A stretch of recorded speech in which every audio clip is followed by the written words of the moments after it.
Let's try to understand one another example, right. तो पहला का जो एग्जाम्पल था वो डेंसिटी पर डिपेंडेंट था और आधारित था। अब देखो यहाँ एक अलग टाइप का क्वेश्चन है। So first let's understand the question. Calculate the molarity of A solution obtained by mixing 100 ml H2SO4 which molarity is 0.2. I have forgot to write this molarity, right? So 0.2 molar 100 ml sulfuric acid with 50 ml of 0.1 molar HCl। तो ध्यान से देखो दोस्तों, तो हमें करना क्या है कि मिक्सिंग। तो एक सॉल्यूशन ये है, कौन सा सब्सटेंस, कौन सा सॉल्यूशन है, तो sulphuric acid.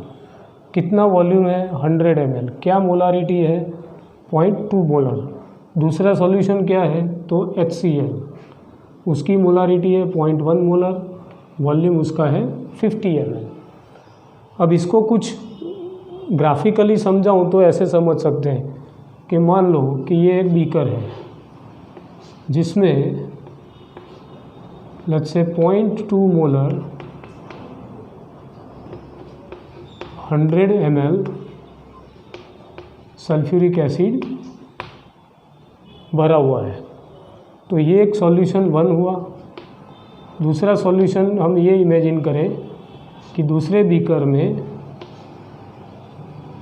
0.1 molar 50 ml HCl भरा है, राइट। अब ये दो अलग अलग सॉल्यूशन है। अब करना क्या है, हमें उसको मिक्स करना है। अब मिक्सिंग करने के बाद उसकी मोलारिटी जो फाइनल सॉल्यूशन बनेगा after mixing, this is before mixing, right. तो बिफोर मिक्सिंग ये पर्टिकुलर्स हैं। आफ्टर मिक्सिंग उसकी मोलारिटी क्या होगी। तो देखो दोस्तों, उसमें एक चीज़ छुपी हुई है। छुपी in the sense hiddenly we should understand. Now think कि when in another beaker we add both the solution, right. So we can write कि 0.2 मोलर 100 ml H2SO4 प्लस 0.1 मोलर 50 ml हाइड्रोक्लोरिक एसिड है। तो ये जो बना, तो देखो एक चीज़ यहाँ से हमें मिल सकती है, that is the volume. So we can write that volume V here in this mixer, right. ये जो मिक्स किया उसका वॉल्यूम तो बनेगा, क्योंकि देखो ये 100 ml है और ये 50 ml है। तो टोटल मिला के क्या हुआ, 100 plus 50, that comes to 150 ml। तो ये उसका टोटल वॉल्यूम होगा after mixing, right. Before mixing तो हम जानते हैं। तो उसके लिए एक सिंपल सा इक्वेशन है। तो देखो दोस्तों, हमें दो मिक्स करना है, तो पहले उसकी वैल्यू लिस्ट आउट कर लेते हैं। चलो इसको हम बोलते हैं 1 and this is let's call it 2। So now if I am writing, please be attentive. So M1, right, that equals to 0.2 molar V1, volume of sulfuric acid. What is that? 100 ml. Now let's talk about HCl. So M2, that equals to 0.1 molar and its volume V2, that equals to 50 ml. तो ये M1 हुआ किसके लिए, तो sulphuric acid, and ये हुआ HCl। अब ध्यान देखना और ध्यान से समझना कि ये दो एसिड है। मान लो बेस हो तो देखो बेस हो तो इसका क्या हो जाएगा, न्यूट्रलाइजेशन हो जाएगा, करेक्ट। लेकिन यहाँ न्यूट्रलाइजेशन नहीं होने वाला, क्योंकि दोनों क्या है, this both are acid, clear, दोनों एसिड है, तो इसमें कोई रिएक्शन के चांसेस नहीं है। ओके, तो उसके लिए एक सिंपल इक्वेशन है कि हम दो सॉल्यूशन है, राइट। तो तीसरा एक सॉल्यूशन बना ना, so this is solution 1, solution 2 and solution 3। तो तीसरे का हम वॉल्यूम लेट्स से V3 कर सकते हैं, राइट। तो V3 क्या है, तो वॉल्यूम हमें मालूम है, दैट इज 150 ml। तो उसकी मोलारिटी M3, मोलारिटी तो होगी ना, जब ये मोल और ये वॉल्यूम मिक्स होंगे तो जो रिजल्टेंट सॉल्यूशन बनेगा, जो फाइनल ये मिक्सर, उसकी कोई तो मोलारिटी होगी। तो हम इसको ऐसे तरीके से फाइंड कर सकते हैं। तो इक्वेशन ये है दोस्तों, M3V3 that equals to M1V1 plus M2V2, right.